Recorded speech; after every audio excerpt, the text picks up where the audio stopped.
Bismillahirrahmanirrahim. Assalamualaikum warahmatullahi wabarakatuh. Perkenalkan, nama saya Yuma Hayani dengan NIM E1B0202173. Di sini saya ingin menjelaskan hasil analisis saya mengenai demokrasi sebagai wujud nilai-nilai sila keempat Pancasila dalam pemilihan umum daerah di Indonesia. Pada kesempatan kali ini ada 3 pokok pembahasan. Yang pertama demokrasi, kemudian Pancasila, dan yang terakhir pemilihan umum daerah. Pembahasan pertama mengenai demokrasi.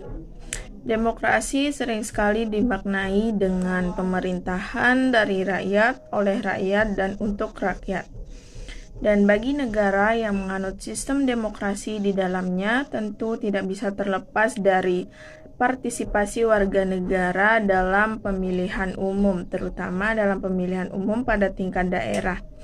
Di tingkat daerah, pemilihan umum yang terlaksana atau terselenggara tentu tidak bisa terlepas dari keikutsertaan warga negara dalam memilih seorang pemimpin. Suara rakyatlah yang dibutuhkan dalam pemilihan umum daerah. Tanpa adanya suara dari rakyat, maka seorang pemimpin tidak sah sebagai seorang pemimpin dalam tingkat daerah. Pembahasan yang kedua yakni Pancasila. Sama-sama kita ketahui bahwa Pancasila dijadikan sebagai ideologi dalam negara Indonesia. Pancasila sebagai ideologi negara Indonesia atau sebagai dasar dalam pelaksanaan berbagai kegiatan dalam negara Indonesia juga memiliki keterkaitan dengan dilaksanakannya pemilihan umum. Pemilihan umum yang dilaksanakan di Indonesia juga memiliki kaitan dengan sila keempat pada sila Pancasila, yang dimana sila keempat Pancasila memiliki makna bahwa rakyat harus dipimpin oleh pemimpin yang sadar dan selalu mengutamakan serta memikirkan rakyat dan senantiasa mengambil kebijakan serta keputusan dengan cara bermusyawarah untuk menghasilkan kebulatan pendapat dengan rakyat yang diwakilkan oleh Badan Perwakilan Rakyat. Kita beranjak pada pembahasan mengenai pemilihan umum daerah. Pemilihan umum daerah secara umum sering didefinisikan dengan pemilihan umum yang dilaksanakan pada setiap daerah di Indonesia dalam rangka memilih seorang pemimpin yang mewakili rakyat pada tingkat daerah. Dalam artian, dilaksanakannya pemilihan umum bertujuan untuk memilih seorang pemimpin yang mampu dalam mewakilkan rakyat pada tingkat daerah, yang kemudian pemimpin tersebut sebagai perantara yang mampu dalam menyuarakan suara rakyat kepada pemerintah yang lebih tinggi. Pemimpin pada tingkat daerah itulah yang dijadikan sebagai perwakilan dari rakyat. Terkait pengertian pilkada secara umum, adapun seorang ahli yang bernama Widodo memiliki pendapat yang mengartikan pilkada sebagai perwujudan secara nyata dari pembentukan demokratisasi di daerah, yang dimana artinya demokrasi diterapkan dalam kegiatan pilkada. Kemudian terkait sila keempat yang dijadikan sebagai landasan atau sebagai prinsip dalam pelaksanaan pemilihan umum terutama pada tingkat daerah, pendapat ahli yang sama mengatakan bahwa sila keempat Pancasila memiliki dasar diantaranya seperti demokrasi, kemudian permusyawaratan, dan kemudian mempraktikkan keputusan dengan cara yang jujur, dan yang keempat mengandung dasar asas kerakyatan. Kita lanjut pada pembahasan mengenai pencalonan dan pemilihan kepala dan wakil kepala daerah. Untuk menjadi pemimpin yang sebelum itu harus mencalonkan diri, tentu dalam upaya mencalonkan diri ada syarat-syarat yang harus dipenuhi oleh para pasangan calon kepala dan wakil kepala daerah.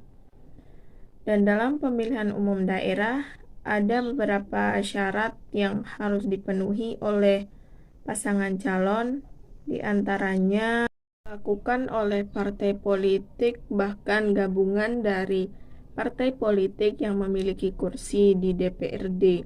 Artinya, calon kepala dan wakil kepala daerah harus memiliki partai politik yang merekrutmennya atau yang menyeleksinya apakah sudah memenuhi syarat atau belum.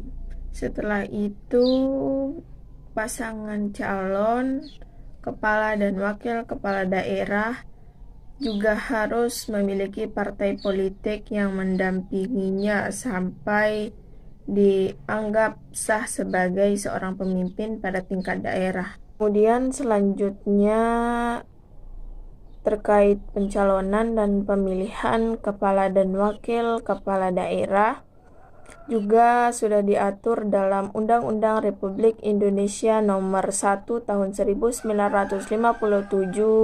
tentang pokok-pokok pemerintahan daerah, tepatnya pada pasal 23 ayat 1 yang menyatakan bahwa kepala daerah harus dipilih menurut aturan yang ditetapkan dalam undang-undang. Dalam hal ini artinya orang-orang yang mencalonkan diri sebagai kepala dan wakil kepala daerah hanya orang-orang yang sudah dekat dan yang dikenal oleh masyarakat daerah yang bersangkutan. Artinya, para calon kepala dan wakil kepala daerah harus merupakan orang yang sudah dipercayai oleh masyarakat setempat untuk memimpin masyarakat setempat pula. Selanjutnya mengenai pelaksanaan pilkada, yang dalam pelaksanaannya pun juga sudah diatur dalam pasal 22E ayat 1 Undang-Undang Republik Indonesia tahun 1945, di mana pilkada dilaksanakan secara langsung atau tidak boleh diwakilkan, kemudian ada umum atau berlaku untuk orang-orang yang sudah memenuhi syarat untuk memilih, kemudian rahasia, tidak boleh, artinya tidak boleh ada orang yang mengetahui kita memilih calon yang mana. Kemudian ada jujur, adil, dan juga bebas. Bebas dalam artian masing-masing individu bebas untuk memilih calon mana yang ia inginkan, dan dalam pelaksanaannya pun dilaksanakan setiap 5 tahun sekali. Dalam pelaksanaan pilkada di Indonesia sering timbul suatu permasalahan yang ada seperti dalam bentuk kecurangan, kemudian kesalahan dalam kampanye. Yang pertama, permasalahan terkait kecurangan.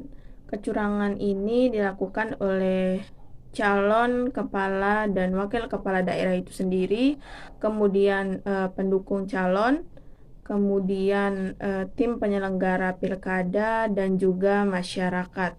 Masalah kecurangan juga sudah diatur dalam pasal yang sudah saya cantumkan.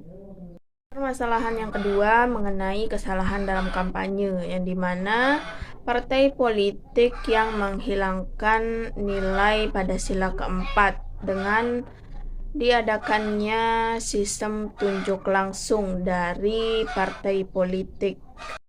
Sistem tunjuk langsung ini artinya orang-orang yang memiliki hak individu dalam memilih mendapatkan suruhan dari partai politik yang mendampingi calon kepala dan wakil kepala daerah. Dalam artian mengenai kampanye, partai politik yang mengaturnya, sehingga partai politik juga menyuruh orang-orang untuk memilih pasangan calon, baik dengan cara dilakukannya sogokan kepada masyarakat. sehingga mengakibatkan melemahnya sistem demokrasi dan nilai pada sila keempat, serta timbulnya istilah hutang budi dari kepala dan wakil kepala daerah kepada ketua umum partai politik. Dengan adanya peristiwa tersebut muncul kekhawatiran akan adanya kegiatan balas budi dari kepala dan wakil kepala daerah kepada ketua umum partai politik, yang dimana keinginan ketua umum partai politik belum tentu mengutamakan rakyat atau bahkan menghilangkan nilai kerakyatan yang pada akhirnya akan menyebabkan nilai demokrasi terutama dalam sila keempat akan menjadi hilang. Bisa saja dengan adanya praktik balas budi tersebut memberikan ruang kepada ketua umum partai politik untuk melakukan tindakan korupsi. Dan terakhir, terkait permasalahan serta peristiwa yang terjadi dalam pelaksanaan pilkada, bisa ditangani atau diberikan hukuman berupa penjara dan juga denda serta pembubaran partai politik dan pengeluaran anggota partai politik yang bermasalah, seperti ketua umum partai politik yang juga harus diganti. Mungkin itu saja yang bisa saya jelaskan. Kurang dan lebihnya saya mohon maaf. Terima kasih atas segala perhatiannya. Saya undur diri. Wassalamualaikum warahmatullahi wabarakatuh.